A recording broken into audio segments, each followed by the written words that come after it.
தீர்மானம் எண் 5, தமிழ்நாட்டில் முழு மதுவிலக்கை நடைமுறைப்படுத்துவதற்கு ஏதுவாக மதுபான கடைகளை மூடுவதற்குரிய கால அட்டவணையை அரசு அறிவித்திட வேண்டும். மது உள்ளிட்ட போதைப் பொருட்களின் பாதிப்புகளில் இருந்து தமிழ்நாட்டை மீட்க வேண்டும் என்கிற தந்தை பெரியார், பேரறிஞர் அண்ணா ஆகியோரின் கனவை நனவாக்கும் வகையிலும், குடிநோயாளிகளால் போதைப்பொருள் அடிமைகளால் பாதிக்கப்படும் தமிழ்நாட்டு பெண்களின் கண்ணீரை துடைக்கும் வகையிலும், இளம் தலைமுறையினர் மது மற்றும் போதைப் பொருள்களுக்கு அடிமையாகி குறை வயதில் பலியாவதை தடுத்து தமிழ்நாட்டின் மனித வளத்தை பாதுகாக்கும் வகையிலும் தமிழ்நாடு அரசு முழுமையான மதுவிலக்கை நடைமுறைப்படுத்த முன்வர வேண்டும் என வலியுறுத்தி கேட்டுக்கொள்கிறோம்.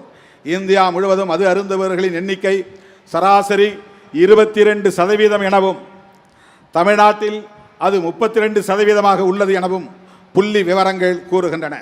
எனவே தமிழ்நாடு அரசு மதுக்கடைகளின் எண்ணிக்கையை தற்போதுள்ளதை காட்டிலும் கூடுதலான வேகத்தில் படிப்படியாக குறைக்க வேண்டும்.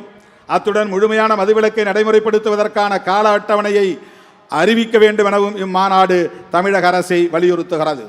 தீர்மானம் எண் 6, தமிழ்நாட்டில் போதைப் பொருட்கள் புழக்கத்தை கட்டுப்படுத்த உறுதியான நடவடிக்கைகளை எடுத்திட வேண்டும். தமிழ்நாட்டை சார்ந்த 86,000 ஆண்கள், 22,000 பெண்கள் கஞ்சா பயன்படுத்துவதாகவும், 1,71,000 ஆண்கள், 6,000 பெண்கள் ஓபியம் பயன்படுத்துவதாகவும், 1,92,000 ஆண்கள், 10,000 பெண்கள் மயக்கம் தரும் மாத்திரைகளை பயன்படுத்துவதாகவும், 7,000 ஆண்கள், 1,000 பெண்கள் கோக்கைன் என்கிற போதைப் பொருள்களை பயன்படுத்துவதாகவும், ஏடிஎஸ் புகைப்பதன் மூலம் மயக்கம் தரும் போதைப் பொருட்கள், புத்தியை நிலைகுலைய செய்யும் போதைப் பொருட்கள் ஆகியவற்றை 1,82,000 ஆண்களும் 13,000 பெண்களும் பயன்படுத்துவதாகவும் நாடாளுமன்றத்தின் மாநிலங்களவையிலே 13/12/2023 அன்று எழுப்பப்பட்ட கேள்வி ஒன்றுக்கு எழுத்துப்பூர்வமான விடையளிக்கப்பட்டுள்ளது. தமிழ்நாட்டில் போதைப்பொருள் நடமாட்டம் நாளுக்கு நாள் அதிகரித்து வருவது கவலை அளிக்கிறது. நாடாளுமன்ற மாநிலங்களவையில் 2023 டிசம்பர் மாதத்தில் தெரிவிக்கப்பட்ட தகவலின்படி தமிழ்நாட்டில் 2020ஆம் ஆண்டில் சுமார் 4 கிலோ ஓபியமும் 2,98,678 கிலோ கஞ்சாவும் கைப்பற்றப்பட்டதாகவும், 2021ஆம் ஆண்டில் 21 கிலோ ஓபியமும் 1,824 கிலோ கஞ்சாவும் கைப்பற்றப்பட்டது எனவும், 2022ஆம் ஆண்டு 21 கிலோ ஓபியமும் 27,223 கிலோ கஞ்சாவும் கைப்பற்றப்பட்டது என்றும் தெரிவிக்கப்பட்டுள்ளது. அத்துடன் போதைப் பொருட்கள் கைப்பற்றப்பட்டது தொடர்பாக 2020ஆம் ஆண்டு 543 வழக்குகளும், 2021ஆம் ஆண்டு 6,852 வழக்குகளும், 2022ஆம் ஆண்டு 10,385 வழக்குகளும் தமிழ்நாட்டில் பதிவு செய்யப்பட்டுள்ளன.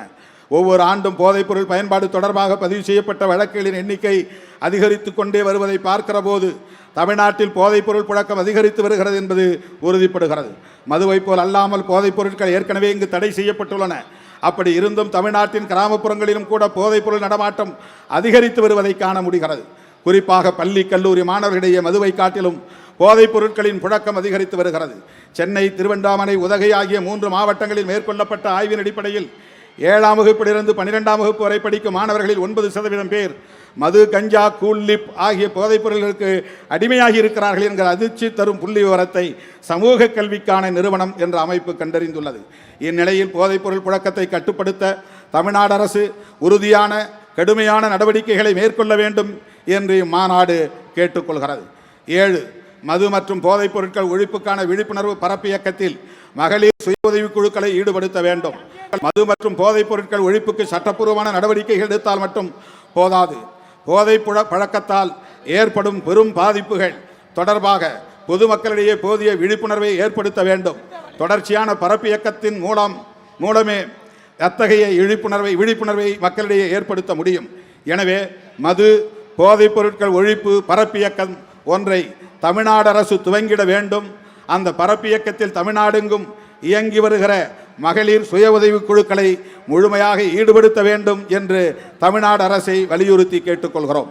தமிழ்நாடு அரசின் மதுவிலக்கு மற்றும் ஆயத்தீர்வைத்துறையின் 2024-25ஆம் ஆண்டுக்கான கொள்கை விளக்க குறிப்பில் மது மற்றும் போதைப் பொருட்களின் தீமையை பற்றி மக்களிடம் விழிப்புணர்வை ஏற்படுத்துவதற்கு 4 கோடி ரூபாய் ஒதுக்கப்பட்டிருப்பதாக தெரிவிக்கப்பட்டுள்ளது. இந்த தொகை போதுமானதல்ல. குறைந்தது ஆண்டுக்கு 200 கோடி ரூபாயாக மது மற்றும் போதைப் பொருள் எதிர்ப்பு பரப்பு இயக்கத்திற்கென பட்ஜெட்டில் ஒதுக்க வேண்டும் என்று இம்மாநாடு தமிழ்நாடு அரசை கேட்டுக்கொள்கிறது. 8.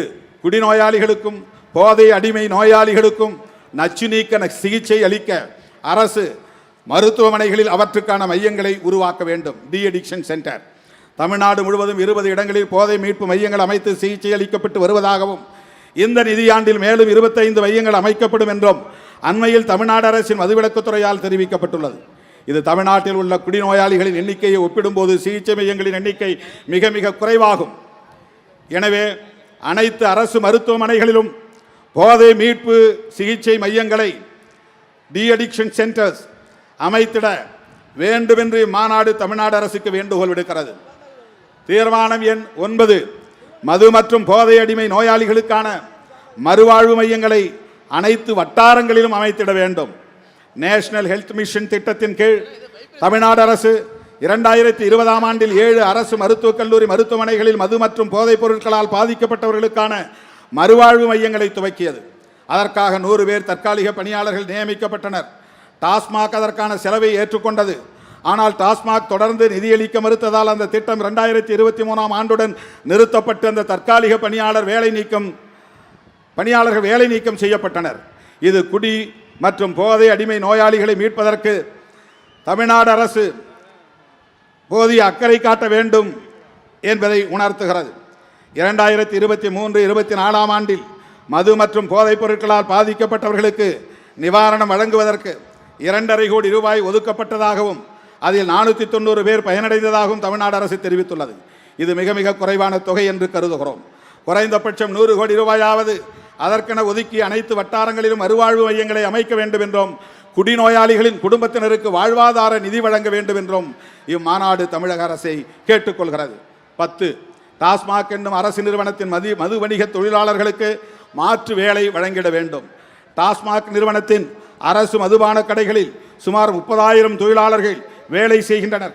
மதுவிலக்கை நடைமுறைப்படுத்தும் நோக்கில் அரசின் மதுக்கடைகள் படிப்படியாக மூடப்பட்டால் அவற்றில் பணிபுரியும் விற்பனையாளர்கள் மேற்பார்வையாளர்கள் உள்ளிட்ட ஏராளமான தொழிலாளர்கள் தங்களின் வேலையை இழக்க நேரிடும். எனவே அவர்களது வாழ்வாதாரத்தை பாதிக்காதவாறு அந்த தொழிலாளர்களுக்கு மாற்று வேலை வாய்ப்பை வழங்கிட வேண்டும் என தமிழ்நாடு அரசை இம்மாநாடு வலியுறுத்தி கேட்டுக்கொள்கிறது. தீர்மானம் எண் 11. தமிழ்நாடு சட்டப்பேரவையில் தீர்மானம் நிறைவேற்ற வேண்டும்.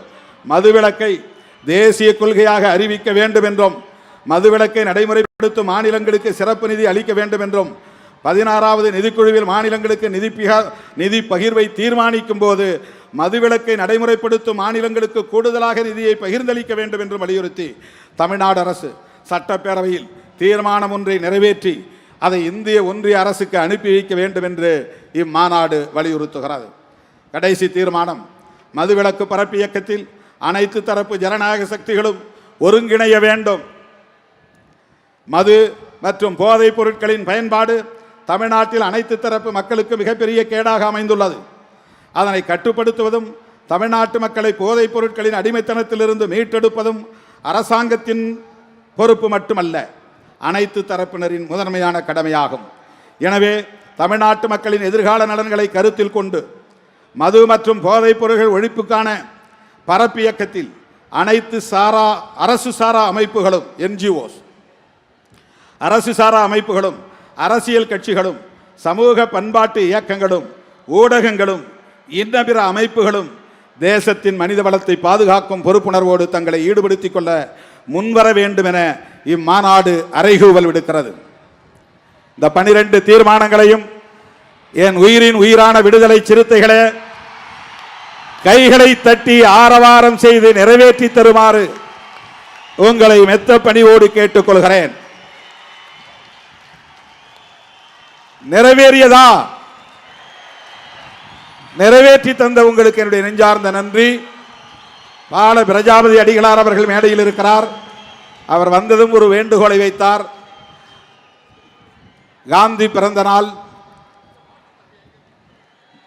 சுதந்திர நாள், குடியரசு நாள் போன்றவற்றில் மதுபான கடைகளுக்கு விடுமுறை அளிக்கப்படுகிறது. மாண்புமிகு முதல்வரின் கவனத்திற்கு நீங்கள் எடுத்துச் சென்று ஐயா வைகுண்டரின் பிறந்த நாளிலும் மதுக்கடைகளை மூட வேண்டும் என்ற கோரிக்கையை விடுத்தார். அதையும் 13வது தீர்மானமாக விடுதலை சிறுத்தைகள் கட்சி இங்கே முன்மொழிகிறது. அந்த தீர்மானத்தையும் நீங்கள் நிறைவேற்றி தர வேண்டும் என்று கேட்டு நன்றி கூறி முடிக்கிறேன். இப்போது மகளிர் விடுதலை இயக்கத்தின் மாநில செயலாளர் இரா நற்சோனை அவர்கள் வரவேற்புரை சுருக்கமாக ஆற்றுவார். வரவேற்புரையுடன் மாநாடு தொடங்குகிறது. செய்திகளை உடனுக்குடனும் துல்லியமாகவும் தெரிந்து கொள்ள சப்ஸ்கிரைப் பண்ணுங்க.